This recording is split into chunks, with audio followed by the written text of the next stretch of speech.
दोस्तों, एक वैधानिक चेतावनी। इस डिकोडिंग को देखने से पहले आपको बता दूं कि यहां पर आप अपने दिल को थोड़ा सा शांत रखिएगा और दिमाग से इस वीडियो को देखिएगा, क्योंकि कहीं ना कहीं मैंने ये डिकोडिंग दिमाग से करी है। चूंकि मेरे जो पास्ट एक्सपीरियंस रहे हैं बिग बॉस शो को देख करके, उसको मैंने यहाँ यूज़ किया है। और हो सकता है कि कई लोगों को यहाँ पर ये डिकोडिंग समझ में ना भी आए, क्योंकि अगर आप दिल से देखते हैं इस बिग बॉस शो को तो आप शायद कनेक्ट ना कर पाएँ। लेकिन अगर आपने दिमाग से भी इस शो को देखा है, दिल दिमाग दोनों को लगाया है, तो आप मेरी बातों से सहमत हो पाएंगे और समझ पाएंगे।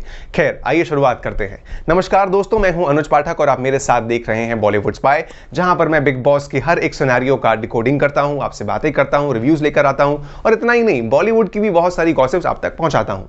यहां जो मैं बात करने जा रहा हूं वो करंट माहौल जो घर में चल रहा है और जो हमारे तगड़े प्लेयर्स हैं वो किस तरीके से अपना गेम प्लान आगे लेकर जा रहे हैं और कौन सही और कौन गलत कर रहा है। यहां पर हम सब जानते हैं कि बिग बॉस के घर में दो ग्रुप बन चुके हैं, जो कि अपने आप में एक दूसरे से 36 का आंकड़ा रखते हैं। एक तरफ है 4 लोगों का ग्रुप और एक तरफ है 6 लोगों का ग्रुप। जो 4 लोगों के ग्रुप की मैं बात करूं, जिसकी हम मुद्दा मेन बात करने वाले हैं, उसमें है शहजाद, जैस्मिन, रुबीना एंड अभिनव। ये 4 लोग एक साथ हैं। वहीं सामने की ओर जो बाकी लोग 6 बचते हैं वो एक ग्रुप में हैं और इनमें 36 का आंकड़ा है। किसी की किसी से नहीं पटती। भाई मैं बात करूं अगर रुबीना की, तो रुबीना की आप जानते हैं कि किस तरीके से सामने वाली टीम में किसी से नहीं बनती, चाहे वो एजाज के साथ हमने देख लिया हो, चाहे वो हमने देख लिया हो पवित्रा से, राइट। वहीं हम बात करें अगर सामने की टीम से पवित्रा की, तो पवित्रा की भी अपनी ही टीम में भी हम देख लें अगर, तो एजाज से नहीं बनती, राइट। और कहीं ना कहीं वो तो सामने की जो रुबीना है उनसे भी उनकी बिल्कुल भी नहीं बनती। 36 का आंकड़ा है, ये आप बाकायदा देख रहे हैं। इनफैक्ट जो रुबीना है उनका तो खैर सभी लोगों से आंकड़ा 36 का, केवल अगर हम छोड़ दें आपके बीच शहजाद और जैस्मिन को, तो बाकी सबसे उनकी बिल्कुल नहीं बनती। हर किसी से किसी ना किसी मसले को लेकर के उनका टशन चल ही रहा है, ये बाकायदा है। और वहीं हम जानते हैं कि बिग बॉस का जो गेम है वो पूरी तरह से हम सब जानते हैं कि माइंड का गेम है। वहां पर आपके मेंटल स्ट्रेंथ को देखा जाता है, किस तरीके से आप कंपटीशन के बीच अपने बीच रहते हैं, ना कि समझौता कर लेते हैं। ये चीज़ बिल्कुल नहीं होती। आपको आपके माइंड की ग्रिलिंग होती है, बहुत ज़्यादा टफ कंडीशंस में रखा जाता है, आपको दुश्मनी करनी ही पड़ती है। इस बात का जिक्र सलमान भाई ने भी किया कि ये गेम केवल फिजिकली नहीं बल्कि ज़्यादा से ज़्यादा मेंटल स्ट्रेंथ का गेम है, जहाँ पर आपके माइंड का टेस्ट होता है, आपके मेंटल चीज़ों को तोड़ के रख दिया जाता है, लेकिन फिर भी आपको टिक करके बड़े स्मार्टली और तेज़ी के साथ गेम को खेलना पड़ता है। दोस्तों, बिग बॉस हमेशा से नंबर 1 से दोस्ती ना करने का गेम रहा है। जो भी नंबर 1 पर है बाकी लोगों को उससे कंपटीशन ही रखना चाहिए, ना कि उससे दोस्ती करके अपना एक भाईचारा बढ़ा करके गेम में आगे चलना चाहिए। क्योंकि यहाँ पर नुकसान आपका होता है। जो दोस्ती नंबर 1 से करता है वो कहीं ना कहीं आउटशाइन हो जाता है, वो दिखता नहीं है गेम में और उसका कंटेंट दिखना ही बंद हो जाता है। अब दोस्तों, इसका खामियाजा क्या होता है मैं आपको एग्जांपल्स के थ्रू बताता हूं कि आपको कैसे नंबर 1 से या फिर अपने टफ कॉम्पिटिटर से दोस्ती नहीं करनी चाहिए। इसका खामियाजा कैसे भुगतना पड़ता है आपको मैं बताता हूं। हम सब जानते हैं, चाहे हम बात करें, मैं यहां पर पुराने जो सीजन हैं उनकी बात करने जा रहा हूं। सीजन 11 की बात करें तो वहां पर शिल्पा शिंदे वर्सेस हिना खान, इन दोनों के बीच में गेम के स्टार्टिंग से लेकर एंड तक दोस्ती नहीं थी, टकरार थी, कंपटीशन था और दोनों ने बाकायदा इसको मेंटेन रखा आखिरी तक, चाहे जो हो जाए। और इसका हमने देखा फलस्वरूप कि दोनों आखिरी तक जाते हैं, अच्छा खासा कंपटीशन होता है, दोनों ही बाहर नहीं होते हैं। यहां पर हमने देखा था कि दोनों के बीच में कभी भी दोस्ती का भाव नहीं आया, कंपटीशन खत्म नहीं हुआ, इससे उनको फायदा मिला।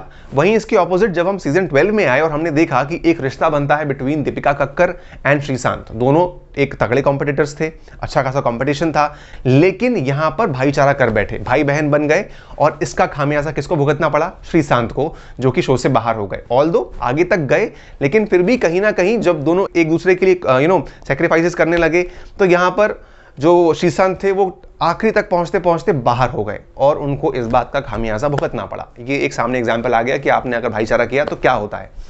वहीं हम चलते हैं आगे सीजन 13, यानी कि जो सीजन बीता है उसका एग्जाम्पल लें। बहुत ही ताज़ा एग्जाम्पल है और आप सब इससे रिलेट कर पाओगे कि किस तरीके से पहले स्टार्टिंग में आसिम रियाज और सिद्धार्थ के बीच दोस्ती हुई, राइट। वो लोग दोस्ती को मेंटेन कर रहे थे, लेकिन वहीं पर आसिम रियाज को इस बात का खामियाजा भुगतना पड़ रहा था कि वो नंबर 1 से नंबर 2 ही दिख रहे थे। यानी कि नंबर 1 पे कौन था? सिद्धार्थ शुक्ला, जो कि हमेशा बने हुए थे, और इस दोस्ती के चक्कर में आसिम रियाज जो थे वो नंबर 2 पर ही दिख रहे थे, कहीं ना कहीं बराबरी पर नहीं आ पा रहे थे। जो कि बराबरी कैसे होती है? जब आप कंपटीशन करते हो, भाईचारे से बराबरी कभी नहीं हो सकती।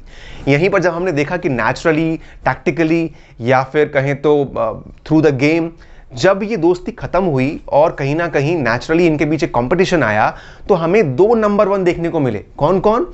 आसिम रियाज एंड सिद्धार्थ दोनों एकदम टफ फाइट देते हुए शो के आखिरी तक गए और आखिरी तक भी इन दोनों का फैन बेस, इन दोनों की जो कहते हैं ना कंपटीशन बहुत तगड़े तरीके से आगे जा रहा था और बनता गया। यही हमने एग्जाम्पल देखा सामने कि किस तरीके से जब आप दोस्त रहे तो आपको नुकसान हुआ, लेकिन जैसे आप दुश्मन बने तो आप एक तरीके से काफ़ी स्ट्रांग पहुंच गए। फिर से इस बात को कहूंगा कि मैं यहाँ दोस्ती के खिलाफ नहीं हूं, लेकिन मैं इस गेम में दोस्ती के खिलाफ हूं और कहीं ना कहीं ये परेशानी गेम में आपको ला सकती है। मैं दिमाग से इसको डिकोड कर रहा हूं, आप भी दिमाग से देख करके सोचिएगा।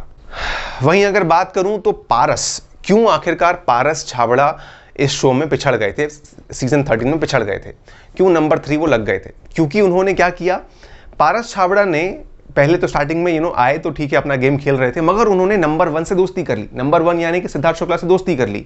अब इसके बाद से वो बाकायदा शो में नंबर 1 के पास नहीं आ पाए, नंबर 3 पर रहे, आगे तक पहुंचे, लेकिन फाइनल में टॉप 5 में जाकर के वो बाहर हो गए और उनको इस बात का खामियाजा भुगतना पड़ा। यानी कि एक और एग्जाम्पल कि आप दोस्ती ना करें, कंपटीशन से कंपटीशन करें, जो आपका टफ कंपटीशन है उसको कंपटीशन दें, माइंड गेम रखें, वरना आप हो जाओगे डाइल्यूट और जहां मिल जाओगे तो फिर दिख भी नहीं पाओगे। अब दोस्तों पुराने तीनों सीजन्स का एग्जाम्पल देखने के बाद आते हैं करंट सीजन के सिनेरियो पर, यानी कि बिग बॉस 14 सीजन का सिनेरियो जो चल रहा है। मेरे अकॉर्डिंग जो मुझे भी तगड़े खिलाड़ी लग रहे हैं, जो कि स्ट्रॉन्ग कंटेस्टेंट्स हैं, वो हैं पवित्रा पुनिया, रुबीना, जैस्मिन, निकी तंबोली एंड एजाज। मुझे ये 5 खिलाड़ियों पर बाकायदा लग रहा है कि ये अपना स्ट्रॉन्ग गेम खेल रहे हैं और कहीं ना कहीं आगे गेम में जाने वाले हैं। अब हम एक एक को देखें कि किस तरीके से कौन अपने गेम को सही तरीके से जा रहा है और कंपटीशन में बना हुआ है, कंपटीशन लोगों से कर रहा है, दोस्ती नहीं कर रहा है। नंबर 1 पवित्रा पुनिया। यहां हम देख लें कि पवित्रा जो है किसी के साथ स्टार्टिंग से ही वो बंदी इंडिपेंडेंट गेम खेल रही है, वो किसी के साथ दोस्ती नहीं कर रही, बाकायदा चाहे वो एजाज ही क्यों ना हो, एजाज से जब उसको लगा कि दोस्ती नहीं है तो वो अलग हो गई, वहीं का वहीं फटाफट उसने अपनी चीज़ों को अलग कर लिया। रुबीना से तो आप देख ही रहे हो कि उसकी कितनी भिड़ंत हो रही है। बात करें बाकी लोगों से तो जैस्मिन से भी उसकी बात नहीं बन रही है और इस तरीके से वो कहीं ना कहीं किसी भी अपने कॉम्पिटिटर से नहीं भिड़ रही है। भले ही तंबोली क्यों ना हो, तंबोली से केवल मुद्दे की दोस्ती है कि भाई अगर तुम मेरा सपोर्ट करोगे तो मैं तुम्हारा इसमें कर दूंगी। कोई इससे ज्यादा कदम आगे नहीं बढ़ा रही है पवित्रा।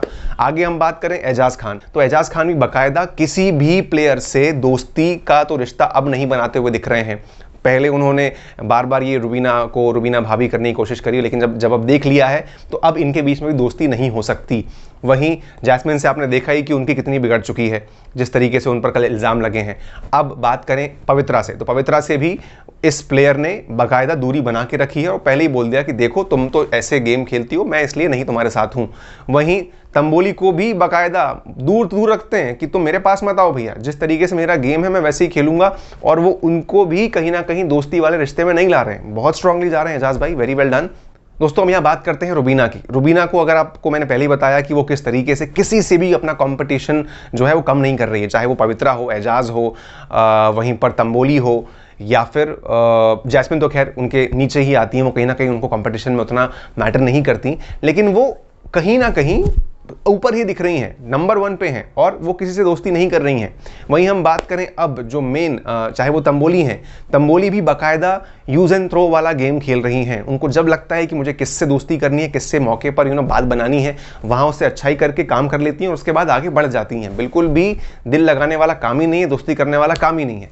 यहां पर बात आती है अब जैस्मिन की। जैस्मिन जो हैं थोड़ा सा गेम में अलग रूप में जा रही हैं और वो अननोइंगली अपने आप को दबा रही हैं। कैसे, आपको मैं ये बताता हूं। जैस्मिन को जो है वो प्रॉब्लम आ सकती है क्योंकि कहीं ना कहीं उनकी जो दोस्ती है वो रुबीना से हो चुकी है। अब कहीं ना कहीं जो जैस्मिन है वो रुबीना के अंडर आती हैं और रुबीना की छत्र छाया में गेम को खेल रही हैं। दोनों जो हैं हस्बैंड अभिनव एंड रुबीना, वो जैस्मिन को अपने तरीके से गेम में इन्वॉल्व करते रहते हैं और इस बात को हम भी जानते हैं कि अगर ये दोस्ती रही तो जो जैस्मिन है वो कभी भी रुबीना की किसी गलत बात को अपोज नहीं कर पाएंगी, विरोध नहीं कर पाएंगी। ये हमने कल भी देखा कि वो धीरे धीरे से ही उसके पॉइंट को रख रही थी, लेकिन विरोध नहीं कर पा रही थी। कहने को रुबीना इस मुद्दे पर गलत थी, लेकिन वो खुल करके विरोध नहीं कर पा रही। इस चक्कर में क्या होगा कि कभी भी जैस्मिन रुबीना से ऊपर नहीं उठ पाएगी, उसको कंपटीशन नहीं दे पाएगी। और इस बात को यहां पर बहुत अच्छे से जैस्मिन को समझना होगा, वरना उनके लिए खतरा बढ़ता जाएगा, दिक्कतें बढ़ती जाएंगी। क्योंकि ये जो 5 प्लेयर्स हैं जो जिनमें जैस्मिन भी आती है, वो बहुत स्ट्रांगली टफ होकर के गेम को खेल रहे हैं। यहां पर जैस्मिन को भी दोस्ती नहीं, दिमाग का यूज करना होगा और गेम में आगे चलना होगा। ये मेरा मानना है दोस्तों। पूरी डिकोडिंग मैंने आपको करके बताई है कि कहां कौन खिलाड़ी किस तरीके से गेम को खेल रहा है और जैस्मिन को दिक्कतें क्यों आएंगी। अब आप मुझे बताइए कि आपका इन सब पर क्या कहना है और किस तरीके से आप इनके गेम को, दिमाग को और दोस्ती को देखते हैं। होनी चाहिए या नहीं होनी चाहिए, कमेंट में बताइए। और हाँ, मेरे साथ और भी वीडियोस को एंजॉय करिएगा। मैं हूं अनुज पाठक और आप देख रहे हैं बॉलीवुड स्पाई। शुक्रिया।